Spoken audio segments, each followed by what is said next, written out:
Todavía no, que me hacen así. Que hay mucho. Ya, bien. Buenos días a todos los presentes y online que están en esta segunda jornada del primer Congreso de Emblemática en homenaje y recuerdo a don Faustino Menéndez Pidal de Navascués, que celebramos en la sede de la Real Asociación de Hidalgos de España. Y vamos a empezar la segunda sesión. La primera parte de la segunda sesión de la mañana empieza con la conferencia de don Eugenio Serrano Rodríguez, La imagen de lo eterno, emblemática identidad familiar en el Monasterio de Santo Domingo el Real de Toledo. Don Eugenio Serrano es doctor en Historia Medieval por la Universidad de Castilla-La Mancha, funcionario del Cuerpo Facultativo de Archiveros, Bibliotecarios y Arqueólogos del Ministerio de Cultura y Deporte, jefe de Organización de Fondos y Normalización en el Archivo Histórico de la Nobleza de Toledo, consejero de número electo de la Sociedad Toledana de Estudios Heráldicos y Genealógicos, profesor colaborador en la Universidad de Castilla-La Mancha, máster en Archivística y en Humanidades Digitales por la Universidad de Castilla-La Mancha y en Derecho Nobiliario Premial Heráldica y Genealogía por la UNED, es correspondiente de la Real Academia Madritense de Heráldica y Genealogía, y sus líneas de investigación son la formación de los patrimonios nobiliarios, las cancillerías de reinas e infantas ibéricas, el papel de las mujeres nobles en sus linajes y la reconstrucción genealógica e identificación heráldica de la nobleza. Pues sin más, Eugenio, tienes la palabra.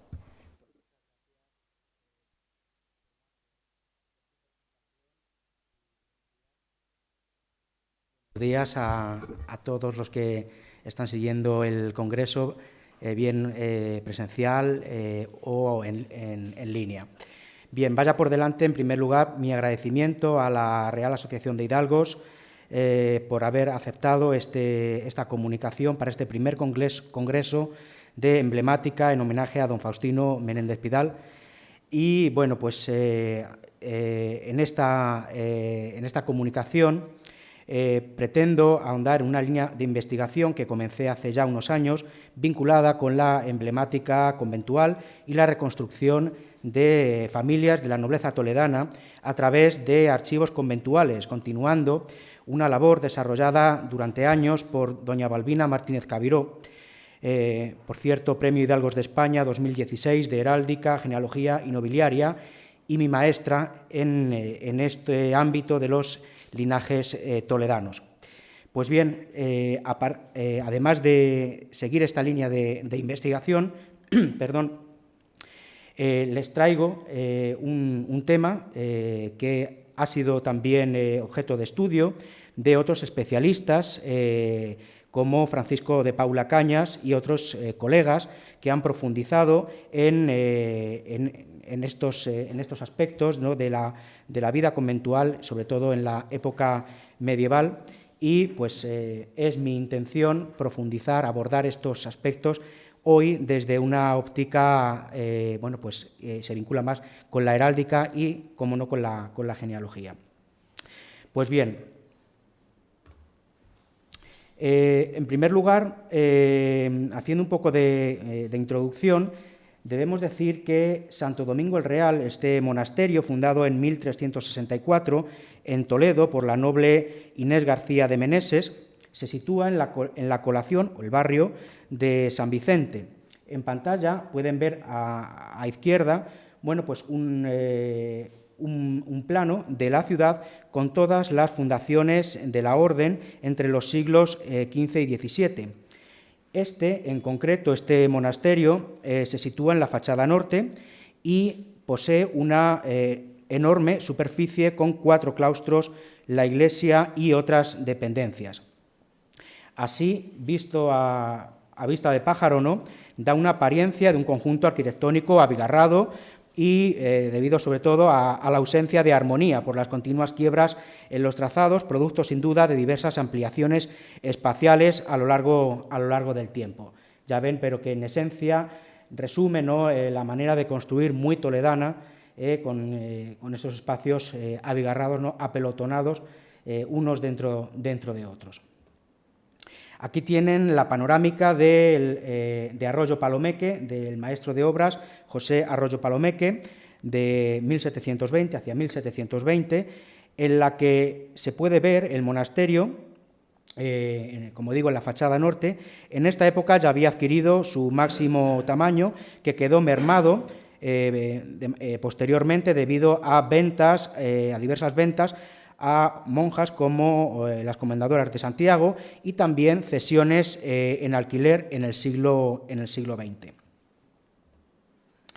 Se trata del primer monasterio dominico femenino en Toledo, protagonista, por otro lado, de la esfera política castellana desde la Baja Edad Media.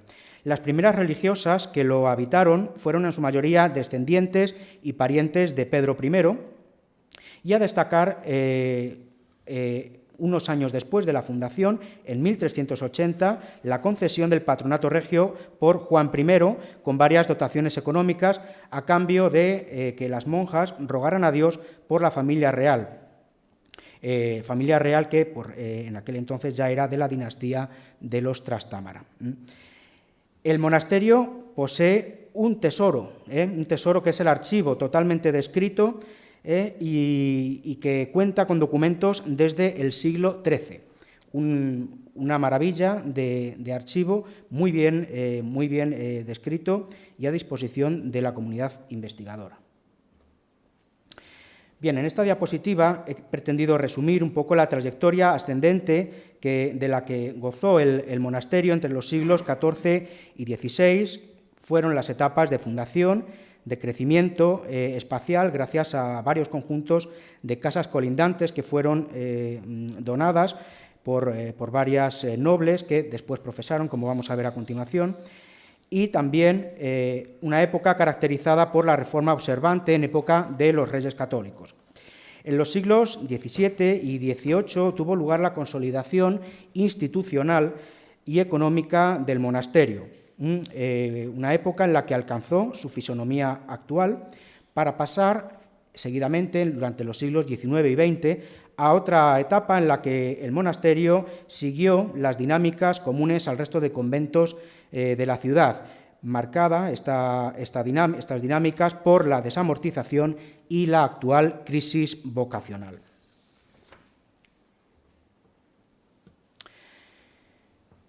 Vamos a ver a continuación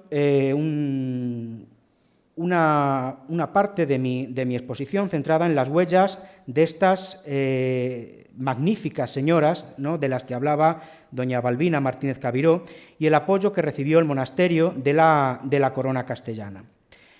Se trata, en efecto, de una historia contada por damas nobles. La donación de la viuda Inés García de Meneses en 1364 para crear un monasterio de dueñas encerradas de velo, varias de ellas procedentes de Santo Domingo el Real de Madrid. Esta donación marcó el inicio de una trayectoria de más de 600 años. Algunas damas tomaron el hábito de la orden, la mayoría, mientras que otras vivieron como pisaderas, es decir, como damas que solamente tomaban el hábito seglar, como, entre otras, la reina Catalina de Lancaster, después de enviudar, y Santa Beatriz de Silva, dama de la reina Isabel de Portugal y fundadora de la Orden de la Inmaculada Concepción en Toledo. El monasterio contó desde el principio con el apoyo institucional y la tutela de los dominicos de San Pablo de Toledo hasta mediados del siglo XV, y también de familias de la nobleza local como los Ayala. A este respecto, Inés de Ayala, esposa de Diego Gómez de Toledo, alcalde mayor de la propia ciudad, fue la gran mecenas del monasterio, donando varias casas colindantes, rentas en las alcaicerías y en el Mesón de los Paños de Toledo, y dispuso su deseo de ser enterrada en el propio monasterio. Su hija, Teresa de Ayala, tuvo una relación fugaz con el propio rey Pedro I, de la que nació una priora, María de Castilla, y con el tiempo, tanto madre como hija, profesaron como monjas y fueron elegidas, como digo, prioras, falleciendo con unos días de diferencia en 1424, en septiembre de 1424. La primera estirpe real con la que contó el monasterio Una de estas representantes de estirpe real fue Juana de la Espina de Romaña, hija del infante aragonés Ramón Berenguer, conde de Ampurias, e hijo de Jaime II de Aragón. Era viuda de Fernando Manuel, hijo del infante don Juan Manuel, y cuñada, por tanto, de la reina Juana Manuel. Fue ella, Juana de la Espina, quien atrajo varias donaciones de Enrique II, de su sobrino Juan I y de Enrique III. Y por último tenemos a Urraca Tellez, sobrina o prima de la fundadora. Aunque al parecer tuvo un nacimiento ilegítimo, perteneció, eso sí, a la élite toledana de mediados del siglo XIV y estuvo vinculada con los sectores petristas más destacados de la ciudad, alcanzando el priorato en 1424. Aquí tienen la genealogía de doña Inés García de Meneses, como ven, viuda de Sanz de Velasco y descendiente de los Suárez de Meneses, alguaciles mayores de Toledo, y también de los Barroso. Unió en sí misma pues las dos estirpes, ¿no? Fue propietaria de unas casas en la Colación, en el barrio de San Vicente, y de diversas fincas y bienes rústicos en su señorío de Perovéquez, que también aglutinaba posesiones en Maqueda y en Gerindote, propiedades que heredó de su madre Marina Fernández Barroso. Inés García de Meneses está sepultada en el coro, en una lápida identificada con su propio nombre en el epitafio, como pueden ver en pantalla. Las naves del coro, que también pueden ver en esta imagen en la parte izquierda, un coro reformado en el siglo XVI que alberga los enterramientos de finales del XIV y del siglo XV de diversos miembros de las familias Silva, Orozco, Enríquez, Herrera, Guzmán, Portocarrero, Carrillo, Dávalos y Rivera, entre otras familias con motivos heráldicos en laudas de pizarra, desgraciadamente hoy en día muy desgastadas. Por eso hemos tenido bastante problema, ya lo tuvo en su día doña Balbina y otros investigadores que se ocuparon de estos temas para identificar las lápidas. Se trata, sin duda, de las tumbas de estas magníficas señoras de las que hablaba doña Balbina Martínez Cabiró en sus obras sobre conventos y linajes toledanos. La descendencia ilegítima de Pedro I, como pueden ver en esta pantalla, marcó sin duda los inicios del monasterio. Los hijos ilegítimos del rey, que el rey tuvo con dos damas, Teresa de Ayala e Isabel de Sandoval, que fueron los infantes don Sancho y don Diego de Castilla, también forman parte de la historia del monasterio. La familia Ayala tenía su palacio en las famosas casas de San Antolín, actual convento de Santa Isabel de los Reyes, en Toledo. Llama la atención el protagonismo que tuvieron las hermanas María y Teresa de Ayala, a la que Pedro I, como he señalado, tomó por la fuerza cuando tenía 13 años de edad, o al menos tuvo una relación fugaz con ella, hacia 1366. Las hijas de ambas, de María y Teresa de Ayala, tomaron el hábito a edad joven en el monasterio, llamando especialmente la atención la hija de doña Teresa, María de Castilla, en 1392. Fue el año de su toma de hábitos, ambas posteriormente prioras de la comunidad.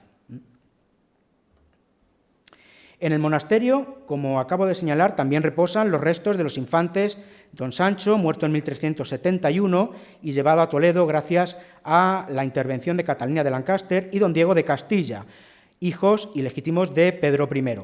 Catalina de Castilla, hija de don Diego y artífice del traslado de su cuerpo, también alcanzó el priorato a mediados del siglo XV y comparte las mismas armas con su padre y con su tío, es decir, el castillo y el castillo, el león y esta banda de dragantes con el castillo, como digo, y el león a cada lado. La identificación de los sepulcros de alabastro de las prioras Teresa de Ayala y su sobrina María Álvarez de Ayala, con las armas de los López de Ayala y los Toledo, es el motivo que pueden ver en esta otra diapositiva. Son restos, ¿no?, de la lápida, bastante bien conservada, por otro lado, y en la que se pueden leer perfectamente aún los nombres de estas prioras. Quisiera centrarme ahora en el protagonismo que tuvo la reina Catalina de Lancaster, nieta de Pedro I, hija de Constanza de Castilla y de Juan de Gante, y reina consorte de Castilla por su matrimonio con Enrique III de Trastámara. Fue, como digo, una gran protectora del monasterio, donde vivió tras enviudar durante un tiempo como pisadera, en unos palacios que estaban adosados a la claustra, con, al parecer, techos y tabicas blasonadas de Castilla y Lancaster, y en la actualidad, pues por desgracia, totalmente transformados por el paso del tiempo y las reformas del propio monasterio. El patrocinio de la reina Catalina de Lancaster y de los Trastámara se deja ver, y de qué manera, en el importante conjunto epistolar conservado, 200 cartas, alrededor de 200, fechadas entre 1380 y 1450 aproximadamente, misivas dirigidas a Teresa de Ayala, a su hija María y a otras prioras del monasterio por varios miembros de la realeza castellana y aragonesa, entre los que figuran el infante don Diego de Castilla, Juan I, Enrique III, la propia Catalina de Lancaster y su hija María de Castilla, Fernando I de Aragón, Leonor de Alburquerque y sus hijos Alfonso V, María de Aragón y el infante don Enrique, maestre de Santiago, y finalmente Juan II de Castilla. La temática de estas misivas, muy rica, en la temática domina el trato familiar entre los destinatarios y los remitentes de estas cartas. Se manifiesta el interés por la salud de los infantes y de las prioras, se presta atención a los embarazos y a los partos de las reinas, al pésame por fallecimientos de los miembros de las familias reales y también, como no, asuntos políticos como el cisma de Occidente.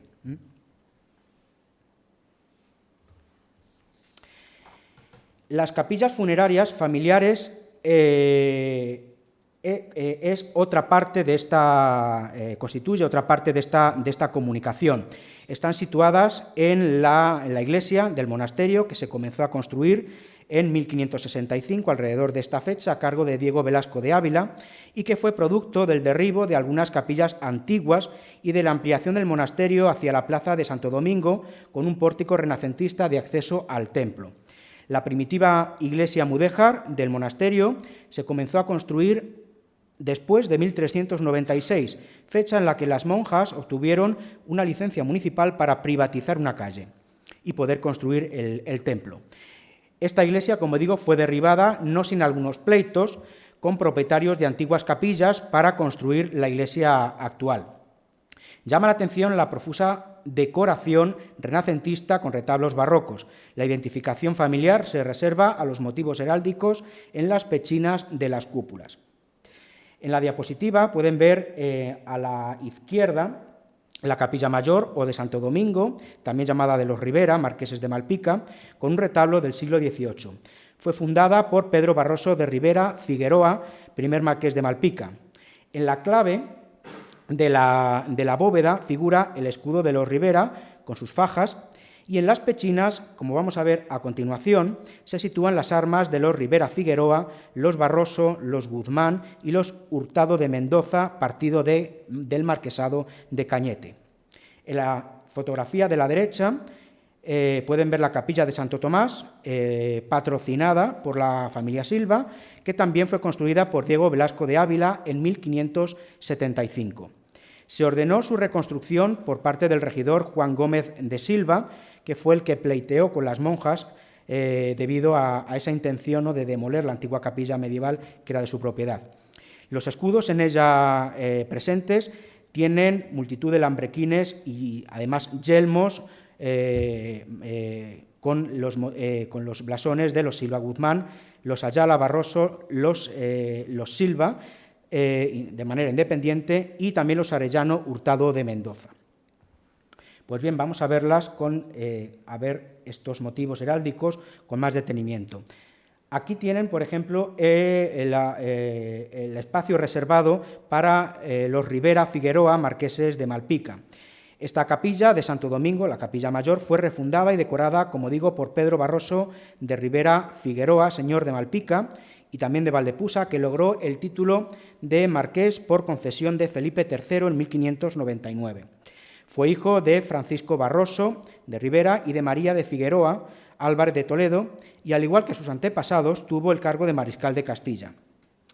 No fue, sin embargo, el primero que fundó capellanías en esta capilla. Las primeras capellanías de los Ribera fueron fundadas en la iglesia mudéjar y correspondieron a Payo de Ribera, señor de Malpica y Valdepusa, fallecido en 1470, que fue descendiente de la propia Inés de Ayala, que también dispuso su sepultura en el monasterio, junto con su esposa, Marquesa de Guzmán, y sus hijos Vasco de Ribera, obispo de Coria, y Diego de Ribera. Fueron varias las descendientes de los Ribera que profesaron en Santo Domingo el Real, como Inés y Mayor Carrillo, y la priora Leonor de Ribera, cuya lápida reúne las armas de los antepasados López de Ayala, los Palomeque, los Guzmán, los Barroso y los Vargas. Además, las hijas del segundo marqués de Malpica, María de Córdoba e Inés Enríquez, también profesaron en Santo Domingo el Real. Aquí tienen el espacio reservado a la familia Barroso, señores de Parla. El linaje de los Barroso, de origen galaico-portugués, aparece documentado en Toledo desde el siglo XII. Pedro Gómez Barroso, cardenal y obispo de Cartagena, recibió en 1338 el señorío de Parla por concesión de Alfonso XI en agradecimiento por sus funciones como embajador real y como consejero. Fue embajador en la corte de Aviñón. A su muerte, el señorío pasó a su hermano García Fernández Barroso, en cuya descendencia ya se mantuvo.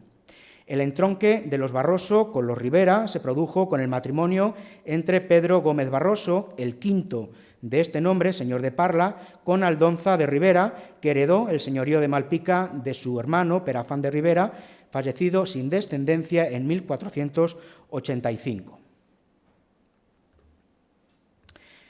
Aquí tienen la pechina de la cúpula dedicada a los Mendoza, a los Hurtado de Mendoza. Las armas de los Mendoza se incorporaron a la capilla de los Ribera en recuerdo de Leonor Carrillo de Mendoza, abuela paterna del primer marqués de Malpica, en cuya ascendencia también figuraban los señores de Morón y Mendivil. Las armas del marquesado de Cañete corresponden a los Hurtados de Mendoza Guzmán, que también poseían el señorío sobre esta villa.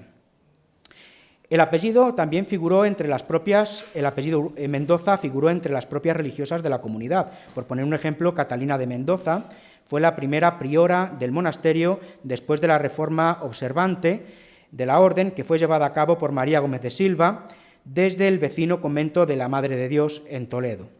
Doña Catalina de Mendoza era hija de Pedro Hurtado de Mendoza, adelantado de Cazorla, y nieta del marqués de Santillana, Íñigo López de Mendoza. Los Guzmán habían adquirido las armas, las famosas armas de los calderos que ostentan los descendientes de la Casa de Lara. A través de varias figuras femeninas entroncaron con otros linajes toledanos medievales, como los Suárez de Toledo, señores de Gálvez, y los Palomeque, señores de Villaverde. El entronque entre las familias Guzmán y Ribera se produjo en esta ocasión también mediante un matrimonio, el de Payo Gómez de Ribera y Marquesa de Guzmán, a mediados del siglo XV.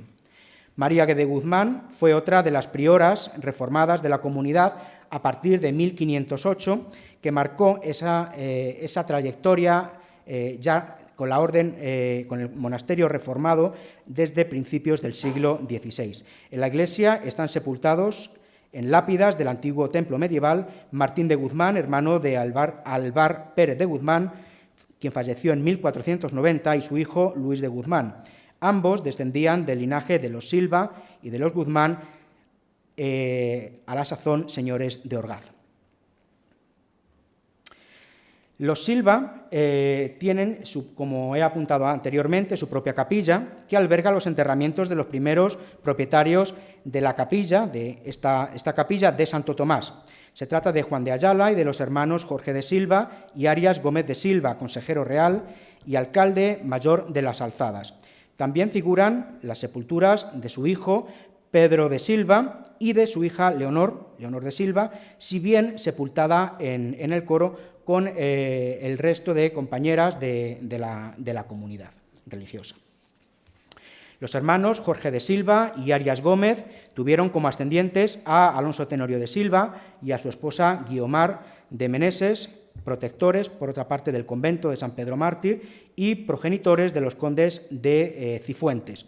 Sin embargo, a esa línea discontinua se debe que por ahora no parece estar claro el vínculo genealógico entre ellos, con lo cual pues, será necesario rastrear un poco más en el archivo de las monjas. Los Silva mantuvieron un largo pleito con las religiosas a propósito de la demolición de la iglesia mudéjar. La familia quería conservar el mismo solar que se correspondía con la capilla y finalmente lo consiguió, al fallarse el pleito en favor del regidor Juan Gómez de Silva, hijo de Jorge de Silva. Y finalmente, con esto pues voy concluyendo, la familia Arellano. Los Arellano, señores de los Cameros y de Valtierra, procedentes de Navarra, que destacaron por su papel moderado en la guerra civil entre Pedro I y Enrique de Trastámara, si bien apoyaron a este último en sus pretensiones al trono castellano y obtuvieron por ello grandes mercedes. Los Arellano entroncaron con los Mendoza a través del matrimonio entre Juan Hurtado de Mendoza Castilla, señor de Morón, y Leonor de Arellano Manrique. A su vez, ambas familias fueron ascendientes de Leonor Carrillo de Mendoza, que fue señora consorte de Malpica y esposa del mariscal Payo Barroso de Rivera, como pueden ver en el árbol genealógico.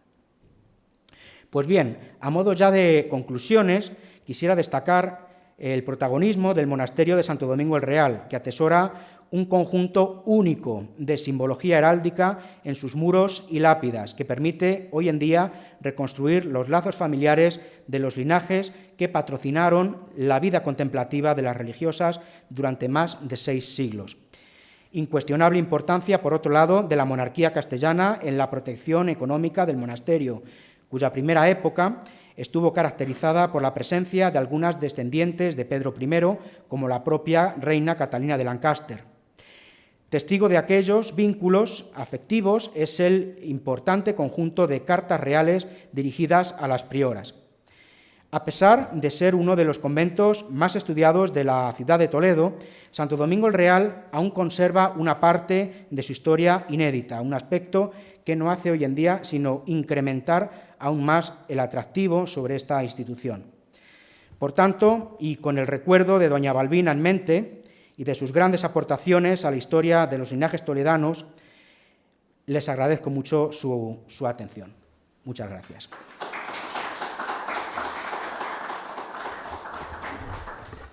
Muchas gracias, Eugenio, muy interesante y sobre todo la heráldica y la genealogía, que siempre es tan complicada de entroncar en condiciones y, como has dicho, todavía quedan cosas sin ver. Y muchas gracias por atenerte al tiempo, que así seguimos igual que ayer, muy bien de tiempo. Si alguien tiene alguna pregunta única para cumplir tal, y si no, seguimos adelante. No, pues luego a la hora del café ya hablaremos tranquilamente.